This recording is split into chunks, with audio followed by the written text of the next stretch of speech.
Okay, I'm pulling on my driveway. We all know what that means. It's time for another drive to work. Okay, so today is another design day where I talk about the design of a set I did, or set that I was on, although today I actually did it. Today we're going to talk about Odyssey, a set from long ago. So let me start with give a little context of where this fits in for me. So the first set I ever did was Tempest, which I talked about in my very first podcast. The second set I ever did was Urza's Destiny? Either that or Unglued. I've tried to remember the order. But anyway, I did Urza's Destiny, I did Unglued. The fourth set I did was Odyssey. And at that point, the only large set I had done was Tempest. And then, so what was going on at the time was Mike Elliott and I were the two major people doing design. And so we were constantly jockeying to try to get sets. And, and every once in a while, Joel and Bill were giving sets to other people. But I definitely was in the mix. And about once a year, I got to do something. Although, for the point of Odyssey, it actually had been a little while. Because I had done Urza's Destiny and Unglued, but I did not do anything in Mercadian Mask Block.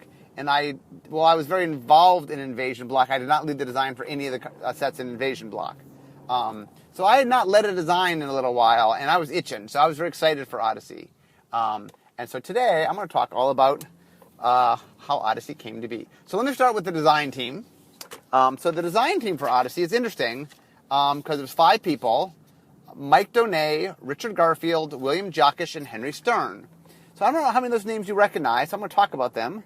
Okay, Richard Garfield, I'm sure you guys know. I've talked about Richard before. Maybe one of these days I'll do a whole podcast about Richard. But anyway, we've talked plenty about Richard. So let me talk about the other 3. Okay, we'll start with Mike Donay. So Mike Donay, I got to know Mike. His brother, Jeff Donay, for a long time worked at Wizards doing organized play, and in fact ran the Pro Tour for a while. He was the tournament organizer that ran the Pro Tour. And I got to know Mike through Jeff. So here's how the story goes. So we were at Origins. Origins is a game convention run by Gamma. And Bill had asked me if there was anybody that I thought would be a good fit for R&D. And I said yes. I thought there were 3 people. I gave him 3 names. So the first was Randy Buehler. The second was Brian Weissman, who, for those who know your Pro Tour history, was one of the first real deck builders. He built a deck called The Deck, which was the first real Magic deck that ever, in fact, the first Magic deck for starters. I mean, it was really the first one that got disseminated, and he was the first person really on a public level to explain that concept of card advantage, and his deck took great advantage of card advantage. In fact, one of my favorite stories is, I lived in LA at the time, and we were traveling up to San Francisco to go to a tournament. We were playing in like the winner got a set of Legends or something.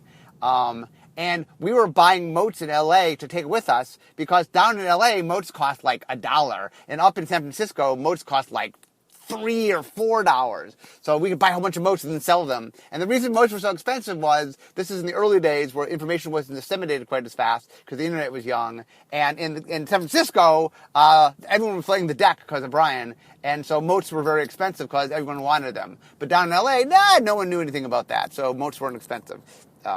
I also love the fact that when I say expensive, you have $3, $4. Anyway, there was a point in time, by the way, where like I did not want to buy Moxes because they were like $4, $5. Who pays $5 for a card? Anyway, a little history of Magic. The third person who I recommended was Mike Donay. So I don't remember quite what happened. I do know the following: of the 3 people I recommended, only one, which was Randy Buehler, sat and talked with Bill. The other 2 basically didn't end up meeting with Bill. And at the end of the thing, Bill's like, so these people you recommended, they really want to work at Wizards? What happened with Mike was the head judge of the U.S. Nationals. And so he ended up not being able to meet with Bill because he was just too busy all week running U.S. Nationals. And so I explained this to Bill. And so what happened was Mike was in town visiting his brother Jeff. And so I got Bill to my house, and I got Mike to my house, and the interview to interview Mike for the job ended up doing it in my house because I sort of got everybody together. In In fact, one of the themes today, you'll see again with Henry, is somehow I recommend people, and then I have to go through a lot of energy to actually get them hired. So, but anyway, it worked out well. Mike ended up getting hired. Now, Mike was very much a developer. He was on a few design teams. He was on this team. I know for sure he was also on Onslaught. But he did much more development than design. He was much more of a developer. He also spent some time on Magic, and then would also spend some time on Dungeons and Dragons. But anyway, Mike was on this team, and I think this was his first design team. So William Jockish was... So I talk about there being several waves of R&D.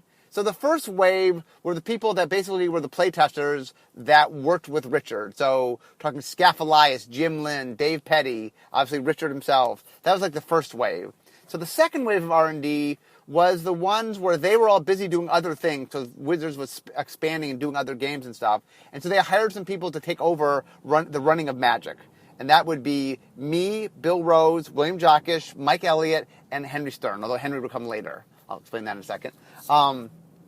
So Bill and William and I all started in October of 1995. Mike would start in January of 96, and Henry would start in September of 96. So anyway, William got the job because he wrote a letter to Richard Garfield. Now, William was a math professor, and Richard also, if you know your history, was once upon a time a math professor. I think they both were in combinatorics, which is counting for those who don't know math. Fancy counting. And so William wrote a letter, and he just... I'm not even sure what he wrote. I never saw a letter, but he impressed Richard. He just impressed him, and Richard knew they were looking for people, and so Richard just offered him a job. And that's the only person I know who just, sort of blindly wrote a letter and ended up with a job in R&D. So William is interesting. William was definitely, of that second wave of people, was the most developer-y. I mean, I guess Henry was also very developer-y. But I mean, Mike and I were more designer types, even though we were hired as developers. Bill sort of split the middle, did design, did development, definitely kind of in the middle. But William was like a developer in the sense that, his head was, he knew numbers and he would crunch things. But the interesting thing about William has some very quirky ideas about deck building. And so one of his concepts was that you had to be careful if a card in number would be a problem. So he would allow himself to use as many as he wanted of a card because he was trying to figure out whether this idea in conglomerate would be a problem. And in fact, one time, I forget which core set, but he built a deck with some crazy number of Psychic Venoms. So Psychic Venom is a blue enchant land that whenever enchanted land is tapped, it does 2 damage to its controller. And somehow he made a deck that was crazy good and won and convinced us not to put Psychic Venom in a core set, which is kind of funny because it's a weak card. But somehow, if you have enough of them, he had some deck you couldn't beat. Although, once again, I should stress, when I do my R&D podcast about sort of the waves of R&D, the second wave was not what we think of as modern-day developers, really. That mostly happened starting in the third wave. I mean, William and Henry were the closest we had, to sort of real developers. In fact, Henry, I would argue, is the very first, off the Pro Tour developer. William was kind of the us doing that. So one of the things that happened in the early days is that you imagine there wasn't like right now R&D are people who grew up living and breathing Magic, and that didn't exist when I got hired. I mean, Magic was only a couple years old, so mostly they hired people that were just kind of smart and that loved Magic, but we weren't as I mean, it hadn't been as much a part of our lives because it just hadn't been up that long. So William was a hoot. My favorite William story, so I used to explain that when I used to go home, I'd have fun stories for each of the people so that I could tell eccentric stories about my coworkers. The story I used to tell about William is William used to order pizza every day, and they'd have it delivered to him. So one day, we're in the pit talking or something, and William's phone rings. And he picks it up, and he goes, Yeah, it's William. Yeah, pepperoni. Okay, bye. And we're like, What was that? He goes, Oh, it's a pizza place. They hadn't heard from you, so they called me. And we're like, You got the pizza place to call you? So anyway, that's William was dedicated. He managed to get the pizza. He didn't have to call the pizza place. They called him. So anyway, thought that was funny. Okay, the last person on the design team was Henry Stern. So when once upon a time, I worked at a game store called The Gamekeeper. I've talked about this. And I was the one that got Magic into the store. I learned about it, and then I bought it at a convention, and anyway, I came back all gung-ho. We have to buy it. This is the best game ever. And I convinced my store to start carrying it. Now, one of the things we did in the store was we used to always open one of a game so we can demo the game. Because what I learned is if you demo a game, it increases your ability to sell it, 10, 20, 30-fold. For example, by the way, one of the things I was very, very proud of. So there's a game called Set, which is a pattern recognition game. If you've never played it, you basically, I can't even describe it. You have to kind of see it. But it's this neat game. It's this little card game, not too expensive. So there were 26 Gamekeeper stores at the time I worked there. I was working part-time at my store. So I started demoing Set because I found it was it was an easy game to sell because it was a neat game. A lot of people didn't know about it. And if you got someone to play with you for a few minutes, they would buy it. All you had to do is show it to them. They'd play it and go, "Ooh, this is cool," and they'd buy it. I managed to sell more Set for our store, and I was the only one in my store selling Set. No one in my store was selling it. Our store sold more Sets of me than the other 25 stores combined. So anyway, I always thought it was funny that part-time I sold more of this game than everybody else in the entire business. And that's because I demoed it.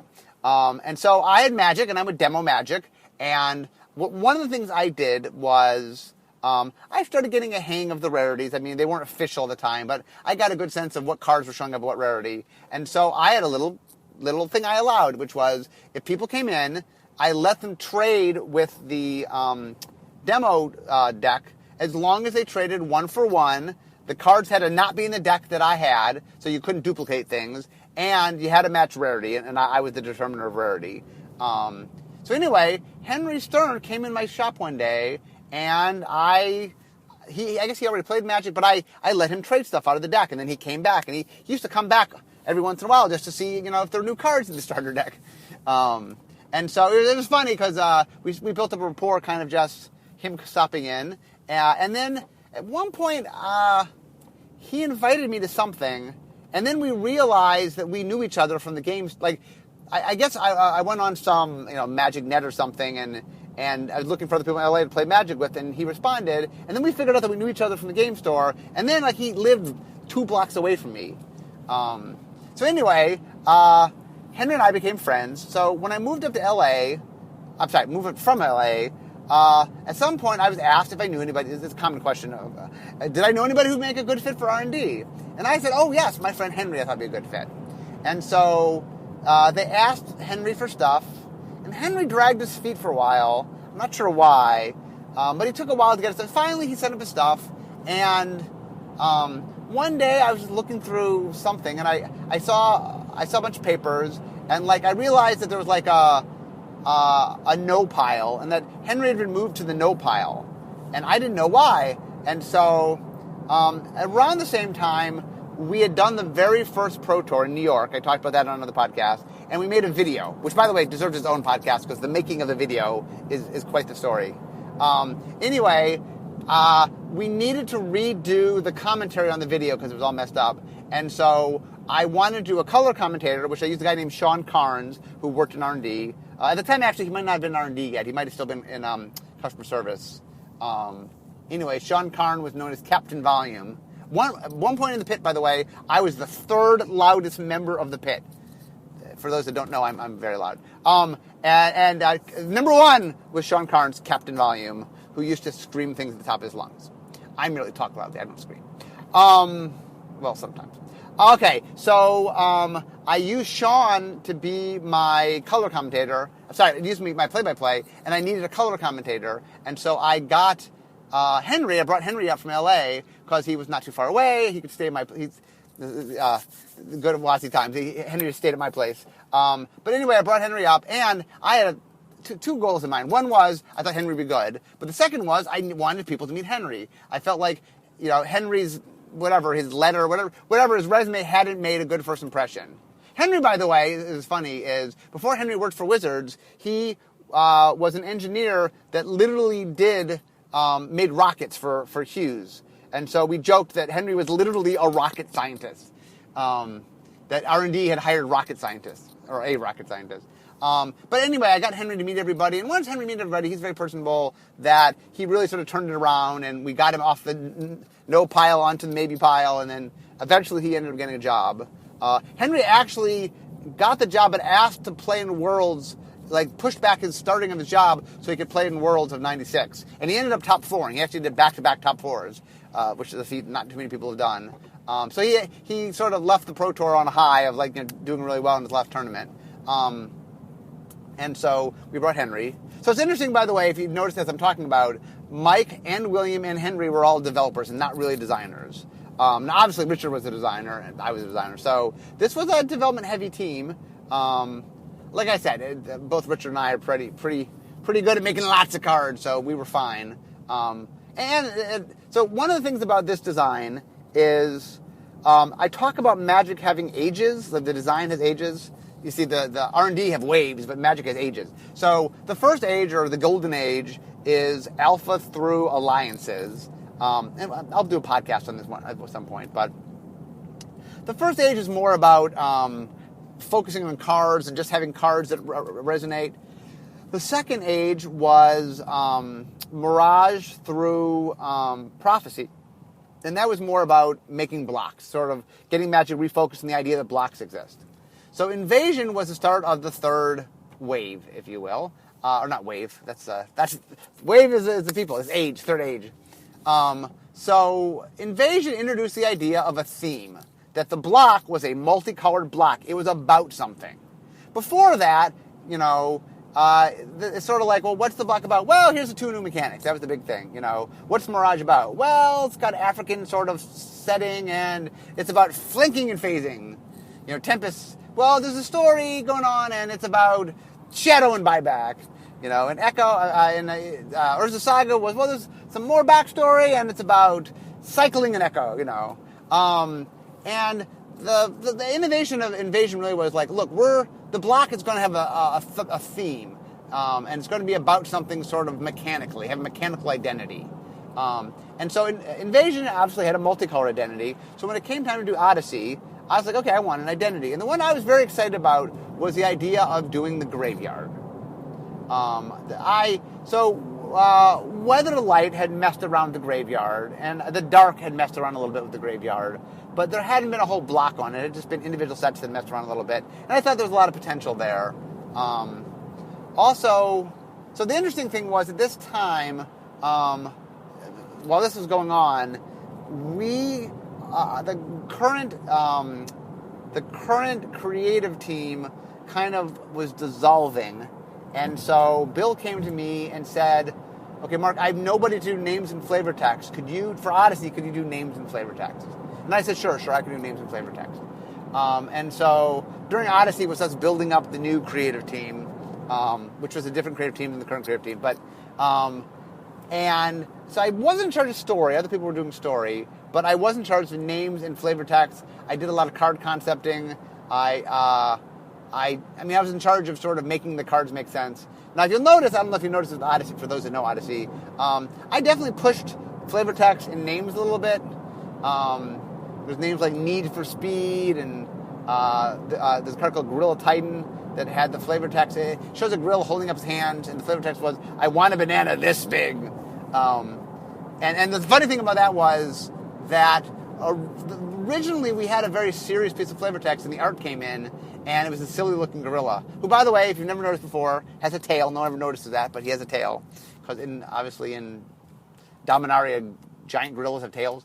And I needed a new caption, so I just put it up on the board and had people write captions, and that was my favorite caption. And I thought it was very funny. It's funny. There's a few pieces of flavor text in history that managed to make the top 5 and the bottom 5 for flavor text in their own set, and that was one of them. That it was loved, as I like to say, beloved and behated. I'm still working on making behated to work. I'm just going to keep using behated till it actually becomes English. One day Webster will call me up and go, hello, Mr. Rosewater. We are proud to tell you that finally behated is being added to the next edition. And then I'll have a little party. Okay, I don't think they actually call people. But In my dreams, they do. Okay, so this is the fun of me doing my podcast. I'm just jumping around. I'm not sure. Anyway, this is how my mind works. So a little insight into my psyche. Okay, so we had our designers. I knew I wanted to do a top-down graveyard theme. Okay, so let me talk about the two main mechanics, because we were still... Well, it's funny. So what happened was, Mirage had two main mechanics, Tempest had two main mechanics, Saga had two main mechanics. So we get to Mercadian Masks. And Mercadian Masks didn't name them. We had mechanics. We had rebels and mercenaries, and we had spell shapers, and we had mechanics, but we didn't name them. They didn't have a word. And everybody, I mean, almost everybody were like, yeah, why didn't you guys put mechanics in Mercadian Masks? We're like, well, they're mechanics. There's new things. Like, just not naming them, we realized that, like, players, it just somehow mentally, it wasn't there if they weren't named. And so after Mercadian Masks was Invasion, so we started naming stuff again. I think Invasion only had buyback. Did it have... funny thing is, it had domain, and we didn't name domain. So anyway, we decided with Odyssey we're going back to having two named mechanics. So let me talk about them. The two named mechanics are Flashback and Threshold. Both pretty influential in Magic design, by the way. Okay, so Flashback, the history of Flashback is this, is once upon a time, I used to run the feature match area at the Pro Tours. Now, I did the podcast on the feature, the very first Pro Tour, and I explained that probably my biggest contribution to the Pro Tour was the creation of feature matches and the feature match area. And so what I did for most of the Pro Tour, I went to about 8 years with the Pro Tours, every Pro Tour for about 8 years, was I ran the feature match area. So what that meant was I selected the matches, and then I was one of the judges. Usually I had a judge helping me out, and the feature match was always 4 matches. And so I spent a lot of time watching feature matches.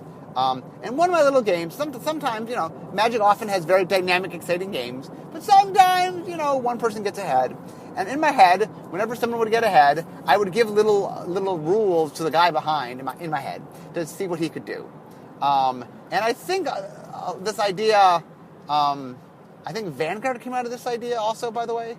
If Vanguard and Flashback have a similar origin. But anyway, I would sit there and give them abilities. So one of the abilities I gave them was you can cast cards out of your graveyard. And I always thought that was a neat idea. And so finally when we got to the graveyard side, I'm like, well, what if they're just cards that let you cast them out of the graveyard? And I think early on, the first version of it, they just had one cost. And the idea was you could play them on your hand or out of your graveyard. And they were a little expensive out of your hand, but the fact that you get them out of your graveyard made them good. This, by the way, is a very common thing we try and design, where we try to have a singular casting cost. Like Bestow was the same way. There's a lot of sets where we always start there, and then it's always like, well, we have more ability to have knobs to turn and development have easier time if we break apart the things, which we did here. And I think the idea was always that they went away when you used them the second time, because it felt kind of abusive. It felt too buyback if you just kept reusing them all the time. And so the idea of Flashback was you got a second use out of your graveyard. Oh, also, here's a funny story. So we did a bunch of survey stuff. We always do market research. And we learned that at the time that the top 2 mechanics were buyback and Flashback. And so we joked that the key to a popular mechanic is that you need the word back in it. And so for a while, we would name all our mechanics with back in them as here's the name, but here's the name we think we're going to go with. And we'd have, a name with back in it. By the way, the actual answer is players like doing things twice, or more than once. Okay, so I introduced that. The team liked it. It's turned out, by the way, Flashback has turned out to be... So we have what I call evergreen mechanics, which means we use them all... We're able to use them every set. Not all evergreen mechanics are used every set, but we're allowed to use them every set. And then, I don't know what to call this. Deciduous? I'm not sure what the correct term for this is. The idea of something that you could use not all the time, so like cycling and scry and Flashback was like, well, we're going to use these more often than we use most mechanics, but, in a 5-year period, there's a decent chance you'll see it, but it's not evergreen, but it's one down, semi-evergreen. I'm not quite sure what to call it. I need a name for it. And Flashback's definitely one of those mechanics that just had a lot of legs. I talk about lenticular design. something I work a lot on is trying to figure out designs that don't throw the beginner, but give the advanced player a lot of strategic depth. And Flashback's been pretty good in that the beginner kind of gets it, but they're not as vigilant about watching the graveyard, understanding when to use it, or understanding the value of having the second use. And so it has a lot of, interesting gameplay for the advanced player, and it's not, it's something that the beginner has proven to be able to get. Anyway, side note. Okay, so the other mechanic was Threshold. So Richard Garfield came up with Threshold. So I think Richard was very interested in the idea of cards that had an A-B state, meaning they were in an A state and they swifted to a B state based upon a threshold, some criteria that you had to meet. I think the idea started with the graveyard, because I talked to Richard about how I was interested in the graveyard, and so Richard had been messing around with the idea of having a threshold. And so the way it worked was, originally, the threshold would have a number, and if you had that many cards in your graveyard, then it turned on. So, for example, you might have Threshold 4 and Threshold 6 and Threshold 7. So the problem was, when you played that, it was mind-melting. I mean, because the problem was, so let's say, for example, you have a 4, 6, and 7 in play. Or whatever. I have a 4 in play, my opponent has a 6 in play, then I have a 7 in play. And so it's like, okay, now I have 5 cards in my graveyard. Okay, so my 4 is turned on, but his 6 is turned off, and my 7 is turned off. But if he plays a card and I respond to it, then he'll have 6, and his things will turn on, but my 7 won't turn on yet. But I can cast a spell, and then if I do, I have like, hey, what's going on? Who has what? And it's hard enough to track A and B states. So we finally came to the conclusion that we wanted things on and off. First thing the intermediary was we actually had Little Threshold and Big Threshold. Like little Threshold was like 4 cards, and Big Threshold I think was 7. And what we found was even that was too much, and so we ended up having 1 Threshold, which was 7. And we did mess around with a whole bunch of different thresholds. We tried at different numbers. I think design actually handed it off at 7, and development, again, like design messed around with it for a while, figured out 7 was correct. Then development messed around with it a while, figured out 7 was correct. And one of the problems about threshold, for those that listen to my Lessons Learned podcast where I talked about Odyssey, which I think is in Lesson Learned 1, one of the problems was it ended up being, I made a classic mistake in which I was messing around with fundamentals to mess around with them, because it was intellectually interesting to do so. So, for example, I talked about Brian Weissman introduced the idea of card advantage. So Odyssey said, you know what, let's turn card advantage on his ear. So, for example, there was a cycle of cards that they were dogs. They were a cycle of dogs. Okay, quick aside. So Randy Buehler just started working. Randy Buehler was on the development for for Invasion, and his first lead development, I believe, was Odyssey. And his friend was a guy named Eric Lauer, who's now the head developer. By the way, Eric and this has happened many weeks ago because I'm in the past, but Eric recently just officially got the title of head developer, so he's my opposite on development. He's essentially been that for a while, but he got the title, which is really nice, so congratulations, Eric.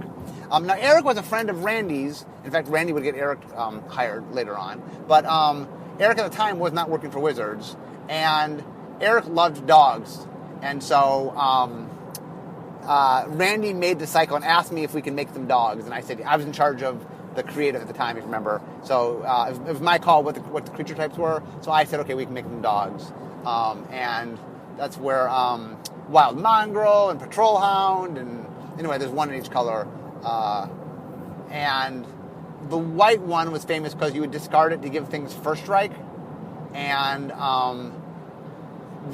one of the problems with the set was the correct play was to discard your whole hand to Patrol Hound to give it first strike, even though you didn't care it had first strike. And I'm like, that's not really making sense to people. So I have a hand of cards that I want to play, but the correct move is to throw them away and not play them to give an ability to my creature that I don't even care if my creature has. Yeah, Wizards, that sounds fun. And, I don't want to throw my hand away to the Hound. So, quick aside, second aside. It's a side day, although every day with me is a side day. Hounds. So one of the things was when we first started making cards with dog on them, the first few were actually hounds. I think one was like, Ice Age had like a St. Bernard. Actually, I don't know if St. Bernard is even a hound. But there were some early ones that were like hellhounds and stuff. And so there's this big fight whether to call them dog or call them hound. And because hellhound was more fantasy-like, they wanted to call them hounds. And I had this big argument because I'm like, hounds are a subset of dog. Like, we do cat, we don't do panther, we do cat. And so we should do dog. And I could not win that fight. And every once in a while it comes back up, and I keep losing the fight. I don't know how I can. It's a dog. Hound is a subset. Dog is the broad thing. Like, anyway, I cannot win this fight. It keeps coming up, and I keep losing. And I like, it is so frustrating when, like, you just, like, I know I should win this. I know I'm in the right, and I cannot win. But anyway, so hounds are hounds and not dogs. One day. I'm stubborn. I'm not going anywhere. So anyway, one of the problems with Odyssey was it kind of made you do some stuff that if you understood what was going on, like I used to say that Odyssey might be one of the spiky sets we ever made. Because if you understood, oh, I see, I need to throw away cards because that actually is advantageous. And, oh, it's interesting. Oh, card advantage doesn't work, you know. That if you understand the nuances. But the problem was that I made a set that, like, you know, you had to be very experienced to even understand what was going on. And the low-end user it was not fun for them. And so that was one of the big problems with Odyssey, one of the lessons of Odyssey. But at the time, we were trying to enable Threshold and Flashback. And so one of the ways that we did that was, you know, gave you a lot of ways to get cards in your graveyard. And, you know, this is going to be a two-parter, so I decided I want to wait for next week to get into how we got... Because we started with Graveyard, and what happened was that it spread from there. And so one of the things that I'm famous for, or was in the early days, I've gotten a lot better, was, like, when I turned into Tempest, it was chock full. I mean, Tempest, for example, not only had Shadow and Buyback, it also had Echo and Cycling. Yes, both mechanics from the set that came after it were in it. And we had a whole bunch of other mechanics. It had cards, like, there was a point in time where a card from Tempest Design was in a finished product for like 3 years or something. And starting with Weatherlight, the set before it. Weatherlight borrowed Gemstone Mine from it. It's called 3-Shot City of Brass. And anyway, so I was pretty well known at the time for overstuffing my sets. And by the way, this is a very common early designer thing, which is you get a set. Oh my God, you're so excited. Oh my God, I get to make magic. I get to make a magic set. I have so many ideas. And you just use them all, you know. I don't know whether there's this fear that you don't know whether you'll have another chance. I don't know if you're just so excited that you want to demonstrate what you can do. But beginning designers, like, one of the things which is funny is what you really want to do is say, what is the least I need to do to accomplish my task? Because designs are a resource. You don't want to waste a resource, you know. And that...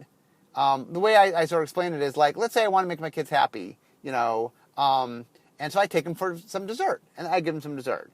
But I don't need to take them for ice cream and fudge and popsicles and donuts and, you know, I need to give them enough that they're happy and they have their dessert and they're filled, but I don't need, like, you know, that you don't need to overdo it. And that with design, it's important, and this is true, by the way, of any design, which is, I talk about how, in writing, they say, you know, if you're going to make a movie, you know, the movie, if the line can be pulled from the movie, if the scene can be pulled from the movie, if anything can be pulled from the movie, pull it. If the movie will exist without one portion of it, that it doesn't need it to survive, then it is not necessary, and yank it. You know, and writing is all about getting the bare minimum of what you need. Turns out, game design is the same way. Game design is figure out what you need, do the minimum of what you need, and make it, I mean, it needs to deliver what it needs to deliver. I'm not saying do nothing, but I'm saying you have to figure out what's the least you need? You know, what's the least you need to accomplish the task at hand? And Magic has a lot of things going on. It's complex. There's a lot of things that need set. And it's not that we don't load up sets with things, but we're careful not to overload sets. But back in the day, way back in the day, because when I talk about Odyssey, by the way, Odyssey came out in 2001, the fall of 2001. So this was a while ago. Although, interestingly enough, I'd been at Wizards for a while before I did Odyssey. But I've been at Wizards a long time. In fact, by the time you hear this, I will have been Wizards for 18 years, which still kind of boggles my mind. That basically I could graduate from Wizards High. Okay, so I see my work. So the reason I didn't want to get into this part, and I'm saving this for part 2, is so we started with the graveyard, and from there we went everywhere. And so in my next installment, my next podcast, I want to talk about kind of how we started with a very simple task of doing a graveyard set and ended up doing all sorts of crazy things. And also, eventually, I will talk about some cards and talk about how different things came to be. Also, because this set, I was in charge of the creative, I have a whole mess of stories about the creative. So I will share those with you as well. But right now, I got to go inside because it is time for me to be making magic. I'll talk to you. Sorry, I'll talk to you guys next time.